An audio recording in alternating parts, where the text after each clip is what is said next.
নমস্কাৰ সকলোকে স্বাগতম জনাইছোঁ ৰামধেন ৱেষ্ট ইণ্ডিজ চেনেলটোলৈ। আজি লৈ আছোঁ মুখ্যমন্ত্ৰী আত্মনিৰ্ভৰ অসমৰ ওপৰত নতুন আপডেট। সকলোকে অসমীয়া নৱবৰ্ষৰ তথা ৰঙালী বিহুৰ বহুত বহুত শুভেচ্ছা আৰু মৰম যাচিলোঁ। আহক দেৰি নকৰি ভিডিঅ'টো আৰম্ভ কৰোঁ। আমি সকলোৱে জ্ঞাত যে মুখ্যমন্ত্ৰী আত্মনিৰ্ভৰশীল অসম অভিযানৰ যিখন আঁচনিখন 14 মাৰ্চৰ দিনাখন উদ্বোধন কৰিছিল মাননীয় মুখ্যমন্ত্ৰী হিমন্ত বিশ্ব শৰ্মা ডাঙৰীয়াই। আৰু তাৰ পাছতে পৰ্যায়ক্ৰমে 100জন যুৱক যুৱতীৰ একাউণ্টত পইচাসমূহ সোমোৱা আৰম্ভ হৈছিল। আৰু তাৰ পাছত আমিবোৰো ভাবি লৈছিলোঁ যে ইয়াৰ পাছত সকলোৰে পৰ্যায়ক্ৰমে পইচাসমূহ সোমাব, কিন্তু তাৰ পাছৰ পৰা যেন কোনো আপডেট নহা হ'ল। আমি কোনো আপডেট নোপোৱা হ'লোঁ আৰু বিভিন্ন ধৰণৰ সভা সমিতিত মামাই এই ক্ষেত্ৰত কোনো উল্লেখ আপডেট নিদিয়া হ'ল।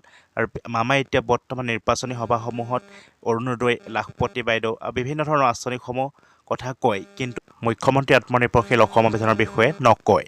আৰু এই ক্ষেত্ৰত মামাক আমি ওচৰৰ পৰা লগ পাব বিচাৰি আছিলোঁ, কিন্তু মামা বহুত ব্যস্ততা থকাৰ বাবে আমি লগ কৰিব পৰা নাছিলোঁ। কেইবাখনো আমি সভা সমিতিত গৈছিলোঁ, কিন্তু মামাক লগ পাবৰ কাৰণে চেষ্টা কৰিছিলোঁ, নোৱাৰিলোঁ লগ কৰিব। আৰু সেইদিনা শেহতীয়াকৈ ডিব্ৰুগড়ৰ এখন সভাত মামাই মুখ্যমন্ত্ৰী আত্মনিৰ্ভৰ অসম অভিযানৰ ওপৰত এটা বক্তব্য ৰাখিছিল। আৰু কিনো কৈছিল এই বক্তব্যটো আপোনালোকে নিজে প্ৰত্যক্ষ কৰক। আৰু পইচাবোৰ কেতিয়া সোমাব, ইণ্টাৰভিউ হ'বনে নহয়, এই হতাশাবোৰ দূৰ হ'ব। টকা পইচা দিব লাগিব, ঘোষ দিব লাগিব।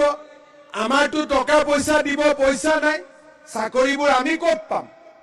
কিন্তু আজি 2 বছৰ 8 মাহৰ ভিতৰতে আমি 1 লাখ যুৱক যুৱতীক এটকাও টকা নিদিয়াকৈ চাকৰি দিলোঁ।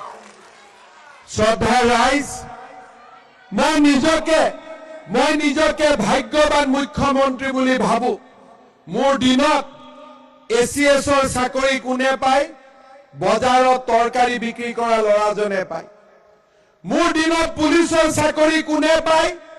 যি মাকে কাৰোবাৰ ঘৰত হাজিৰা কৰে সেই মাকৰ ল'ৰাই আজি পুলিচৰ চাকৰি পায়। কোনো মুখ্যমন্ত্ৰীয়ে এনেকুৱা দিন দেখা নাছিল।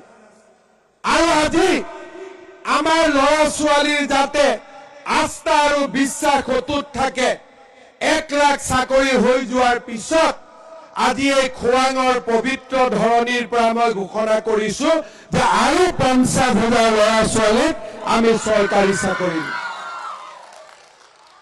জুলাই মাহত পুলিচৰ, আগষ্ট মাহত 3য় 4ৰ্থ বৰ্গৰ, ছেপ্টেম্বৰত শিক্ষকৰ আৰু 50,000 নতুন চৰকাৰী চাকৰি।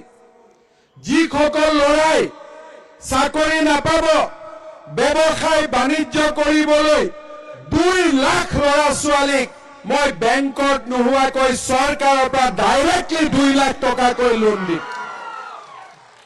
ইণ্টাৰভিউ চলি আছে, বেংকত যাব নালাগে, চৰকাৰে টকা দিব, ব্যৱসায় বাণিজ্য কৰি পিছত বেংকত যাব। চাকৰি কৰাই চাকৰি কৰক, ব্যৱসায় কৰাই ব্যৱসায় কৰক। আমি এখন নতুন অসম নিৰ্মাণ কৰিম। আন্দোলন নকৰো, আমি পঢ়িম। আন্দোলন নকৰো, আমাৰ ল'ৰা ছোৱালীক আমি পঢ়ি শুনি ডাক্তৰ ইঞ্জিনিয়াৰ কৰিম। সেইখন হ'ল মোৰ নতুন অসম। বসুন্ধৰা আহিব, মানুহে মাটিৰ অধিকাৰ পাব।